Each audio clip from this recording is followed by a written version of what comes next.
Euro USD analysis today. Hello friends and welcome to your channel TubeCore. In this video we'll talk about euro against dollar. So before we start the video, if you're new to the channel, then make sure you subscribe, like and share.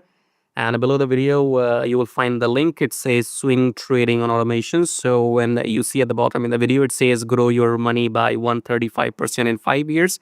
This is what it is. So you can install this software on your chart and grow your money, set and forget, and just print the money, okay?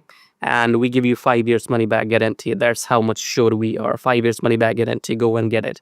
If you want to talk to me, you can book consultation and check the brokers, join them, and you can always join free Telegram to stay updated. Subscribe, like, and share. Coming back to the chart, starting the drop-down approach with the weekly time frame.